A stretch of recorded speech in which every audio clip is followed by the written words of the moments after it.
எனது அன்புக்குரியவர்களே, இந்த சிந்தனை துளிகளிலே இன்றைக்கும் ஒரு துளியை உங்கள் முன்னால் வைக்கிறேன். அது நமக்கு மிகவும் முக்கியமான ஒரு பிரச்சனையை பற்றி பேச வேண்டும் என்று நான் நினைக்கிறேன். அது என்ன? பணம் தான் முக்கியமான பிரச்சனை.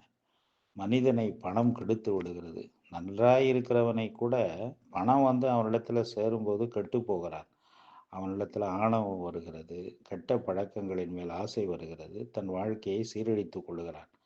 பணம் வேண்டும் வேண்டும் என்று சொல்லுகிறோம். ஆனால் பணம் இல்லாத போது வறுமையினால் துயருறுகிறோம். ஆனால் பணம் வந்துவிட்ட பிறகு அந்த பணம் நம்மை கெடுத்து விடுகிறது என்று சொல்லுகிறோம். அப்படியானால் மனிதனை கெடுப்பது பணமா, இல்லை பண ஆசையா என்று கேள்வி.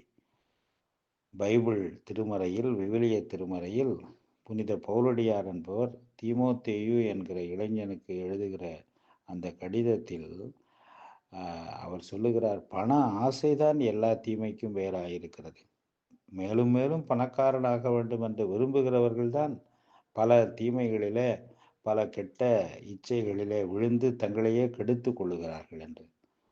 பணம் சரியாக பயன்படுத்தப்படும் போது அது நன்றாக இருக்கும். பணத்தை நம்முடைய கட்டுக்குள் வைத்து பணத்தை நாம் ஆண்டு கொண்டிருந்தால் நாம் நல்ல பாதையிலே தான் செல்லுவோம். அந்த பணத்தை நல்லதற்கு பயன்படுத்துவோம். ஆனால் பணம் நமக்கு எஜமானாகி பணம் சொல்லுகிறபடியெல்லாம் பண ஆசை நம்மை அலைக்கழித்தால் நாம் தீய வழிக்கு போய்விடுவோம் என்பதுதான் இதனுடைய கருத்து. அதனால்தான் money is a good servant but a bad master என்று ஆங்கிலத்தில் சொல்லுவார்கள். அதனால்தான் இயேசு பெருமான் கூட பணத்தை வைத்து நீ இறைவனுடைய அரசுக்குள் நுழைந்து விடலாம் என்று எண்ணாதே.